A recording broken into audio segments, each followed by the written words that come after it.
안녕하세요. 소아청소년과 전문의 김다련입니다. 이번 시간에는 AI에 대해서 한번 이야기를 해보면서 지금의 의료 사태와 같이 관련해서 이야기를 해보도록 하겠습니다. 작년부터 시작된 의정 갈등이 아직은 해결 기미를 보이지도 않고 있습니다. 자, 여기서 제가 말씀드렸던 것은 뭐냐면 2,000명을 내리는 것은 단순하게 의사 2,000명을 내리는 게 문제가 아니다라고 이야기를 했어요.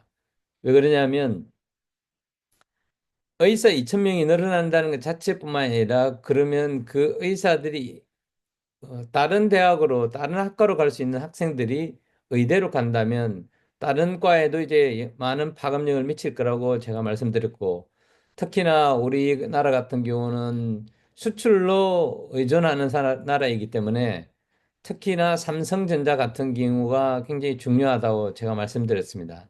그랬더니 어떤 사람이 그런 댓글을 달았더라고요. 삼성전자에 그런 고급 인력 필요 없다고. 지금도 잘 들어가고 있다고. 지금도 잘 들어가고 있습니까? 여러분이 생각하기에는 오만전자가 잘 돌아가고 있는 것으로 보이고 있어요. 지금 삼성전자가 망하냐 마느냐 이런 이야기 나오는 거 아시죠? 자, 여러분들 잘 생각하셔야 됩니다. 뭐 의사들 욕하셔도 됩니다. 의사들도 뭐 자선봉사하는 거 아니잖아요.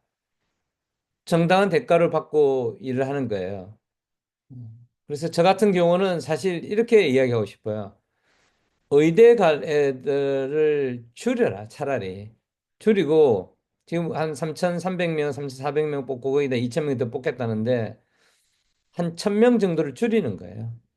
또는 한 1,500명 정도를 줄이라는 거죠. 그러면 그 사람들은 대학병원이라든지 이런 뭐 어떤 병원을 자기가 운영을 한다는 데 가지고 지금보다 수익을 더 얻을 수는 있을 거예요. 그러면 배 아프죠. 우리보다 더 돈도 많이 벌고 그러니까. 근데 그걸 생각하지 말고 제 생각은 그렇다는 거예요. 그냥 의사들 니네 벌려면 벌어. 중요한 것은 우리나라가 잘 사느냐 못하느냐가 중요하다고 제가 몇 번이나 말씀드렸어요. 의사들이 외국에 가서 돈 벌어오는 거 아니라고 이야기했잖아요. 물론 이제 의료기술이 발달하고 그런 걸 수출을 통해서도 벌어올 수는 있지만은 그거는 세발의 피해예요. 누가 돈 벌어오냐? 하이닉스가 돈 벌어오고 삼성반도체가 돈 벌어오고 삼성전자가 돈 벌어오고 현대자동차, 기아자동차 이런 여러 기업들이 돈을 벌어오고 그게 나라를 유지해가고 있는 거지. 지금 의사들한테서 받은 돈으로 지금 우리나라가 운영되는 거 아니잖아요. 제발 좀 정신 좀 차렸으면 좋겠어요. 그럴 때마다 뭐 의사들 욕하는 네 돈 벌어서 좋냐 뭐 있다고 소리하는 이상한 사람들은 뭐전 상대도 안 합니다. 그리고 제발 좀 크게 눈을 뜨고 보세요. 저는 사람들에게 많은 이야기를 합니다. 제가 예언자도 아니고 세상을 예측할 수도 없는 사람이지만은 역사적으로 볼 때 어느 나라나 계속적으로 살아남은 나라는 없어요. 그 유명한 로마 제국도 망했잖아요. 조선도 망했잖아요.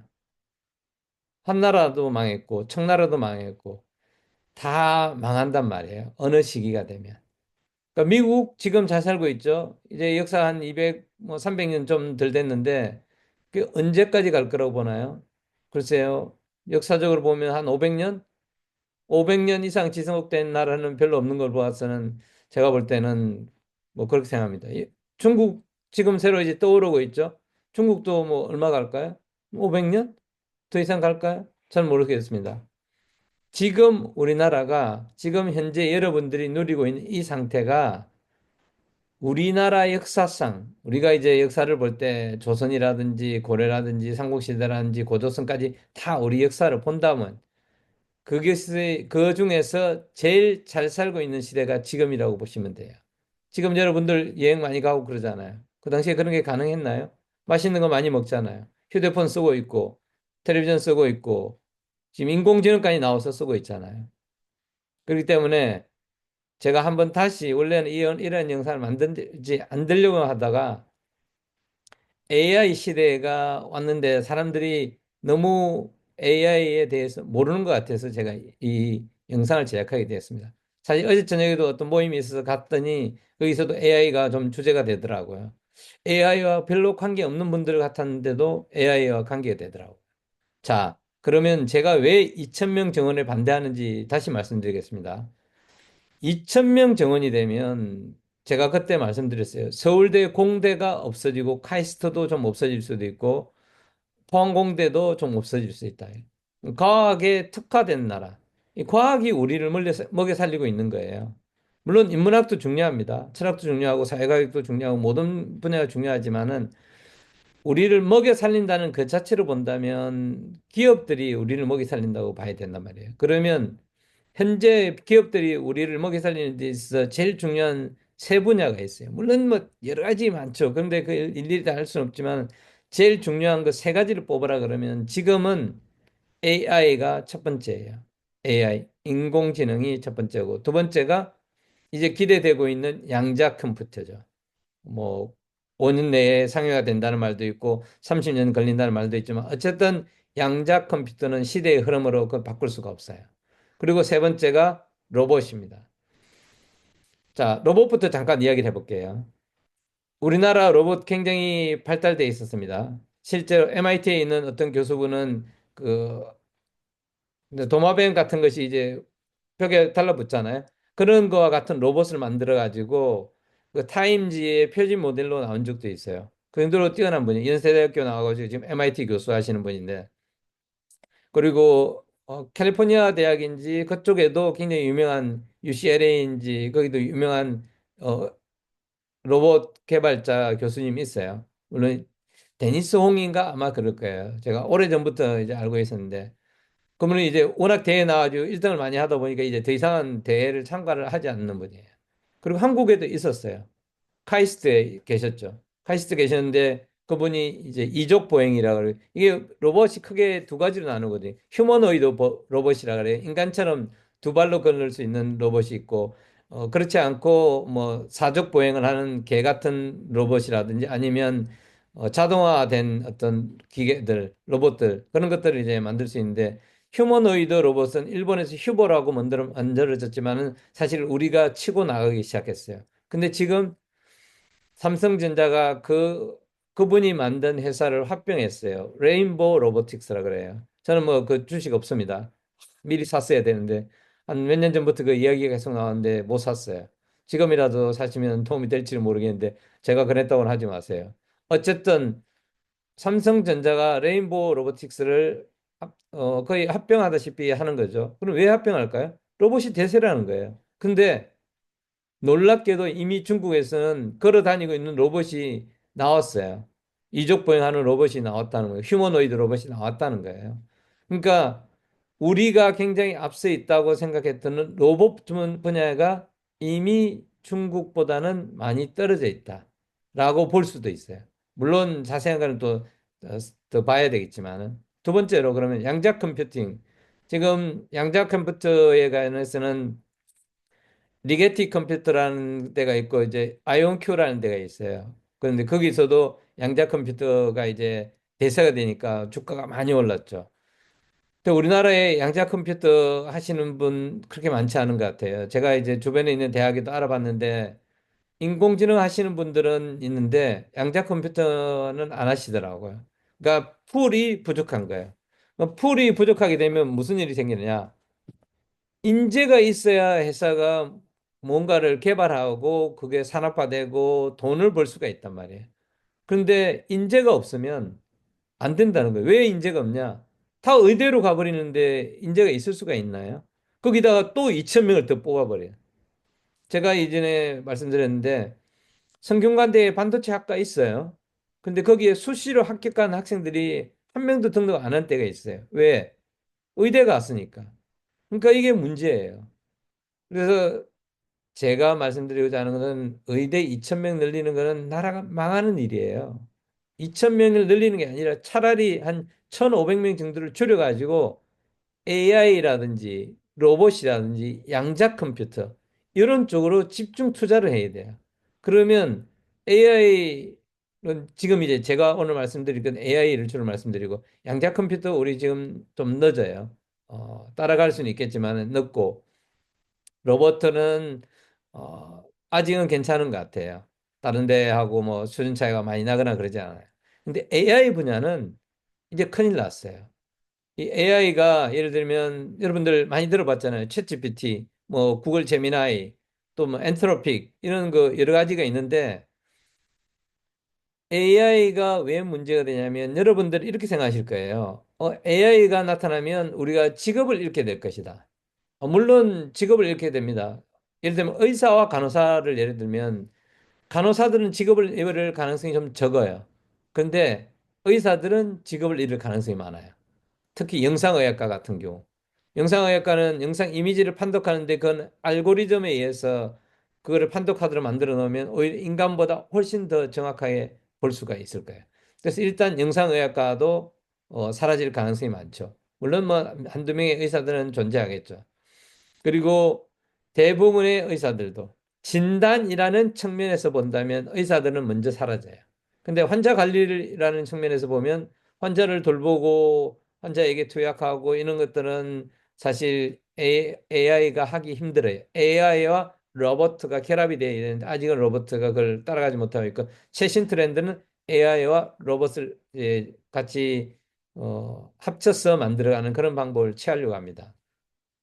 자, 그러면 AI에 대해서 말씀드리는데 AI가 또 좋은 점들이 있어요. 그러니까 지금 말씀드린 건 안 좋은 거지만은 좋은 점이 뭐냐면 새로운 의료 기술이라든지 새로운 의학을 발견한다든지 의료 물질, 치료 물질을 발견하는지 이런 분야에서는 많은 도움을 주고 있는 것이 사실입니다. 그렇지만은 우리가 직업을 잃는 것, 그리고 또한 AI가 우리에게 도움을 주는 여러 가지 신약 물질을 개발한다든지 의료 서비스에서 도움을 준다든지 이런 거 또는 최근에 이제 문제가 됐던 게 AI 교과서 도입이잖아요. 야당에서 반대해가지고 AI 교과서가 도입하냐 마냐 이런 것 때문에 막 실랑이를 벌이다 결국은 AI 교과서가 도입이 됐는데 그 AI 교과서 만든 업체에 돈 줘야 되잖아요. 그러면 그 예산은 어디서 나오나요? 그러니까 그런 문제 때문에 인천시 같은 경우는 원하는 곳에서만 원하는 학교에서만 AI 교과서를 지급해 주겠다라고 이렇게 나와 있어요.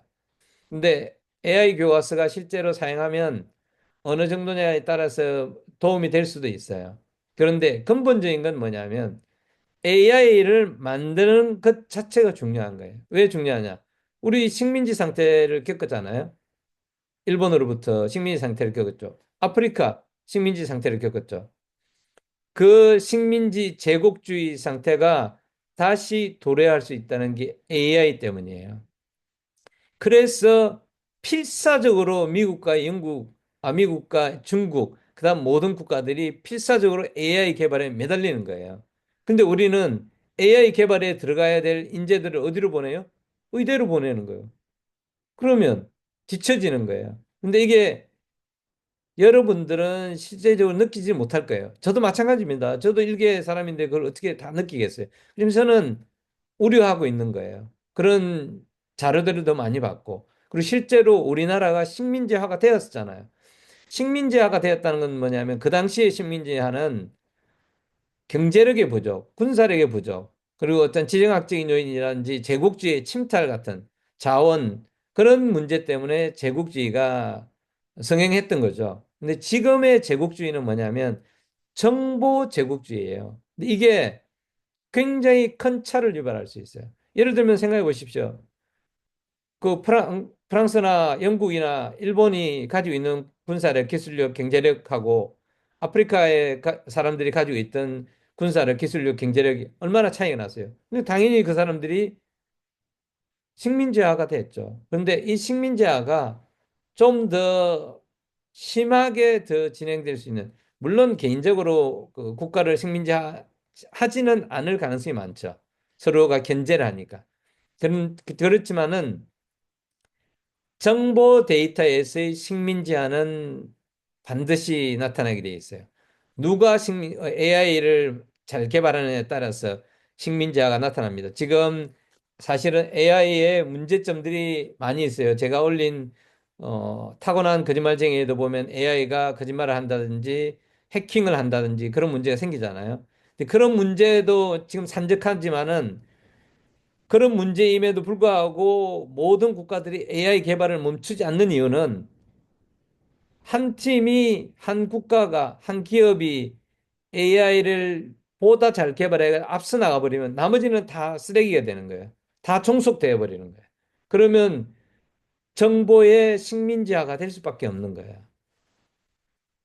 그래서 이 AI 개발이라는 게 굉장히 중요하고 인력이라는 게 중요하단 말이에요. 근데 그런 AI를 개발할 인재들이 지금 어디로 가나요?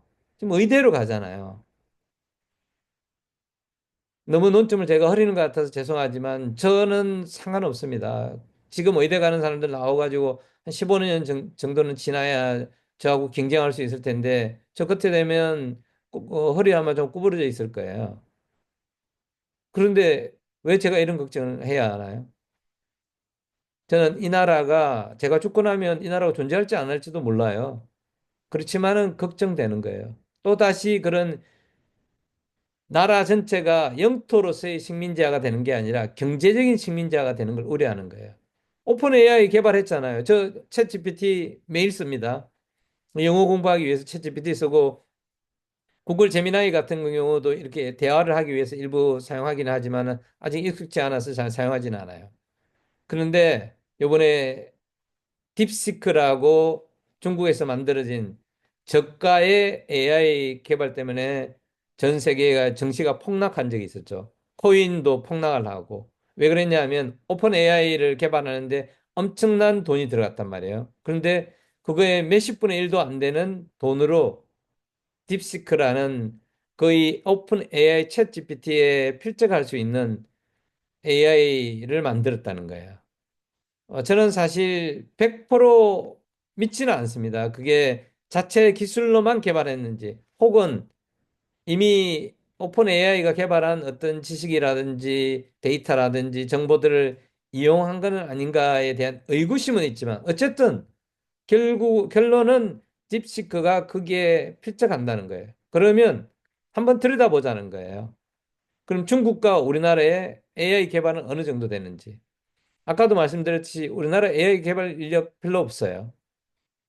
몇 개 정도 잡을 수 있겠죠. 근데 중국 같은 경우는 이게 엄청납니다. 중국이 어느 정도였냐면, 중국은 2017년인가 18년부터 AI 관련 연구 학과를 만들기 시작했어요. 그러니까 약간 성견지명이 있는 거죠. 물론 이제 거기는 독재 국가죠. 독재 국가이기 때문에 그런 게 가능했을 수 있어요. 우리나라 같은 경우는 민주주의 국가다 보니까 서로 의견들이 대립하는 경우가 많고 그러다 보면 결론 도출이 어려울 때가 때로는 있거든요. 그리고 골고루 분배해야 된다. 특히 우리나라 같은 경우는 민주주의지만은 어느 정도의 사회주의 사상이 스며들어 가지고 골고루 분배해야 된다. 물론 모든 분들이 다 잘 살면 좋죠. 근데 그보다도 또 제가 볼 때는 중요한 것 중에 하나는 우리나라가 잘 살기, 전반적으로 잘 살기 위해서는 특정 산업들이 발달이 돼야 된다는 거예요. 근데 그게 발달이 되지 않고는 어떻게 되나요? 그러니까 투자를 잘 안 하는 거죠. 그냥 나눠 먹기 투자를 하니까 제대로 된 AI 기업들이 나오질 않는다는 거예요.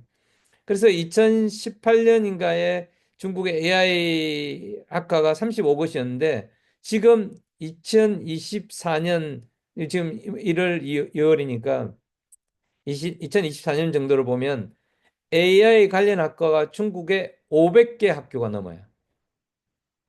말이 500개지 생각해 보십시오. 한 학교마다 50명씩 있다고 생각했어요. 500개, 2만 5천 명이잖아요. 근데 그보다 훨씬 많아요. 우리하고 달랍니다. 우리나라에는 각 대학교에 보통 과가 한 30명, 50명 뽑고 뭐 의대 같은 경우는 한 100명 뽑는 데도 있고 그런데 어쨌든 많이 뽑지 않거든요. 근데 얘네들은 달라요. AI가 대세라는 걸 이미 파악하고 있었던 거예요. 그래서 인해 전술, 원래 이제 중국이 잘하는 게 인해 전술이잖아요. 그러니까 2018년에 한 30 몇 곳이었던 AI 관련 학과를 쭉 계속 늘려간 거예요. 그래서 2024년에 500개 정도 됐단 말이에요. 근데 이 특이한 게 또 뭐냐면 그냥 애들을 받아들이는 게 아니에요. 야, 그뭐 A 대학 컴퓨터 학과 만들었으니까 뭐 지원할 사람 지원해. B 학교 컴퓨터 학과 만들었으니까 지원할 사람 지원. 이게 아니에요. 중국의 인구가 15억이잖아요. 그러면 그 학생들이 얼마나 되겠어요? 뭐 천만 명, 이천만 명 이렇게 될 수 있겠죠. 학생들만 보면. 그 까오카오라고 있어요. 대학 입학 시험이 근데 되게 어려운데 이 시험을 본 학생들 중에서 학생들을 뽑는 거예요. 또는 어떤 학생들을 뽑냐? 국제 경시대회에 나와가지고 대표로 나왔거나 금메달을 땄거나 은메달을 땄거나 동메달을 딴 애들 또는 각 청이 있어요. 우리나라 도 같은 거죠. 경상도, 전라도 같은 도 같은 데에서 1등 한 애들. 근데 거기는 규모가 다르잖아요. 뭐 예를 들면 어 베이징도 뭐 한 천만이나 이천만 가까이 되고 인구가요. 상하이 같은 경우는 한 2천만 넘어요. 시 자체만 2천만이 넘는다니까. 그럼 그 주지 우리를 둘러싸고 있는 우리나라 뭐 경기도 같은 그런 데는 몇 천만 명이 살겠어요. 수천만 명 더 이상 살 거 아니에요. 그러니까 그런 데서 1등 하는 애들을 딱 뽑는 거예요. 그러니까 거의 우리나라 1등이나 2등, 3등 이런 애들을 뽑는다 생각하시면 돼요. 그래서 특히 이제 중국의 베이징 대학하고 칭화 대학이 유명하잖아요. 그러니까 베이징 대학은 뭐 법률이라든지 사회심리학, 뭐 정치, 이런 쪽으로 이제 발달한 데가 베이징 대학인데 베이징 대학에도 학생들을 뽑을 때 한 3천 명 정도가 시험을 봐요. 이 AI 학과에만. 베이징 대학에 지원할 정도 애들인데 실력 없는 애들이 지원하겠어요? 여러분들 중국 무시하시면 안 됩니다. 엄청납니다. 일단 서울대라고 생각해요. 그 한국의 서울대가 중국의 베이징대 칭화대잖아요. 근데 거기에 그 컴퓨터 공학과에만 3천 명이 지원한다니까. 그중에 또 걸러가지고 시험을 다시 봐가지고 야 얘는 잠재력 있고 가능성이 있겠다. 한번 교육시켜보자. 이런 애들만 뽑는데 900명을 뽑아요. 한 25% 정도 가깝게. 뭐 거의 30% 가까이 뽑는 거죠. 자, 우리나라의 컴퓨터공학과 50명 해야 예를 들면 서울대라고 합시다. 제가 서울대 정확하게 모릅니다. 근데 저는 그냥 적어도 한 50명에서 많아봤자 100명 이내라고 봐요. 그 이상 될 수가 없어요. 그러면 100명이라고 하면 우리나라 서울대 간 학생들 100명하고 칭화대는 900명이에요. 아니, 베이징 대학 900명이에요. 상대가 되나요? 인해 전술을 밀어붙이는데 상대가 안 돼요. 물론 우리나라에 걸출한 천재들이 몇 명 나타나면 그게 가능할 수 있겠지만은 그게 또 쉽지 않단 말이에요. 그리고 특히나 아까도 말씀드렸듯이 2018년에 30 몇 곳에서 지금 2024년에 500곳 정도로 늘어났단 말이에요. 각 학교 자체로 뛰어난 학생들만 뽑아요. 컴퓨터 공학에. 특히나 베이징 대학에는 튜링 반이라는 게 있어요. 거기는 전문적으로 이제 AI 관련해서 그 교육을 시키는데 이게 왜 튜링이냐? 앨런 튜링이라고 영국의 이제 암호학자, 소학자가 있었죠. 이 사람이 세계 제2차 대전 때 독일의 암호를 분석해가지고 연합군의 승리를 이끌었던 사람이에요. 컴퓨터 관련해서 최고로 유명한 사람이라 이렇게 보시면 됩니다. 그 사람의 이름을 따서 튜링 반으로 운영을 하고 있어요. 그리고 칭화대 같은 경우는 야오반하고 쩌이반이라고 있는데 사실 그 컴퓨터 학회의 노벨상이라고 말할 수 있는 그게 있는데 그것이 이름이 기억이 나지 않는데 그 상을 받은 교수가 야오치저 교수인가 있어요. 그 사람의 이름을 따가지고 야오반, 쩌이반 이렇게 하는 거예요. 그러니까 그 학생들은 보통 연봉 제한은 어떻게 받느냐? 10억 이렇게 받아요. 그런데도 안 가요. 이번에도 딥시크라는 인공 AI를 개발한 그 여자 천재 소녀 해가지고 뭐 샤오미에서 20억 주는데 올려냐 말라냐 그런 이야기 나오잖아요. 그 정도예요. 그러니까 전 참 답답합니다. 저같이 뛰어나지 않은 사람들은 의대 가도 괜찮아요. 근데 뛰어난 사람들은 차라리 공대를 가가지고, 물론 그분들에게는 죄송해요. 어떻게 보면 희생을 요구하는 거니까. 그렇지만은 그분들이 우리나라를 먹여 살리는 거예요. 공대생들이.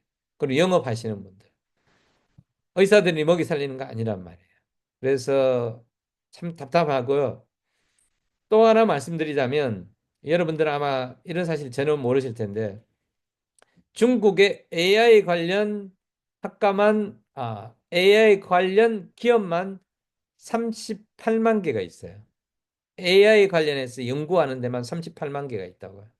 말이 되나요? 예. 밀어붙이는 데는 장사가 없는 거예요. 그리고 어, 중국의 그 최고로 뛰어난 것 중에 하나 중국 과학기술원인가가 있거든. 거기에 뛰어난 학생들 한 400명씩 뽑아요. 그런데 이 400명을 뽑는데 그 400명이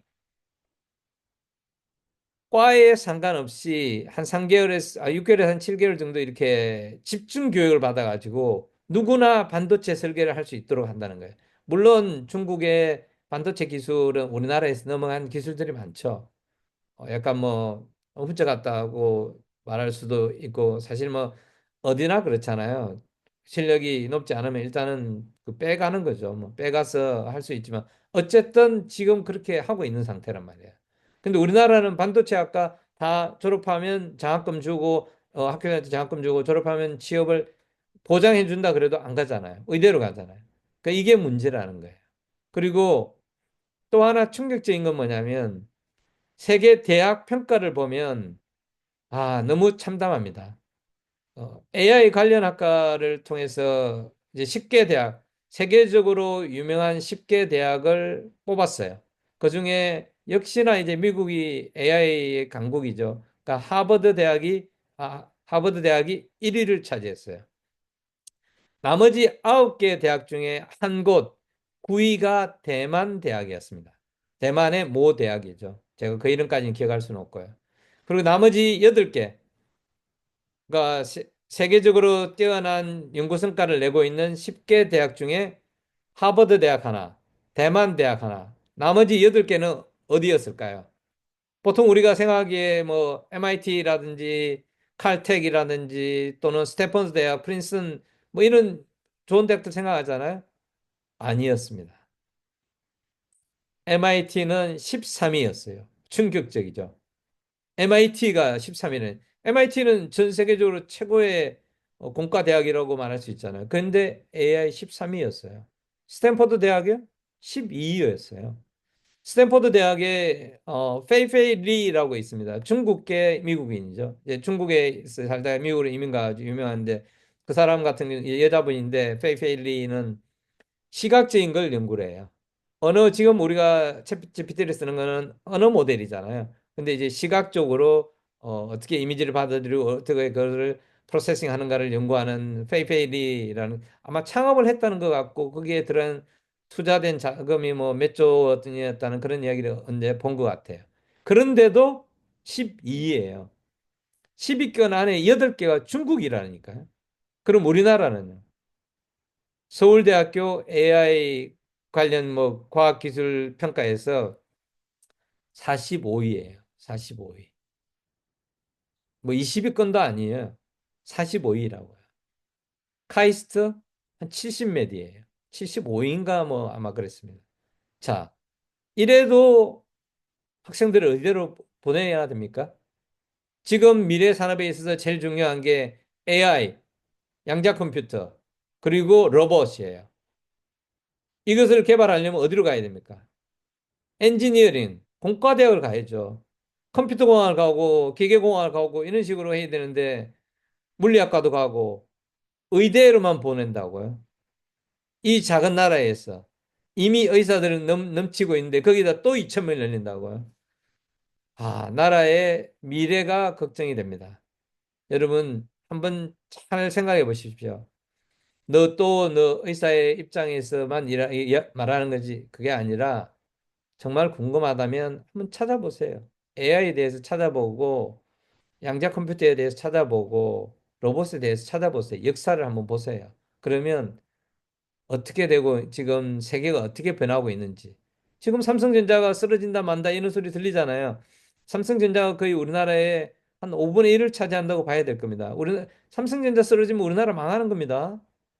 물론 뭐 LG도 있고 하이닉스도 있지만은 상대가 안 돼요. 그 회사들도 중요하지만 삼성전자 쓰러지면 아는 거예요.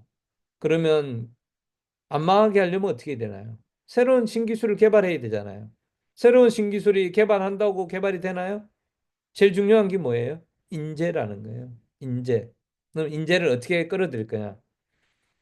의사수 확 줄이라는 거예요. 그리고 공대생들에게 파격적인 대우를 하는 거예요. 옛날에 그런 제도가 있었습니다. 석사장교라는 거.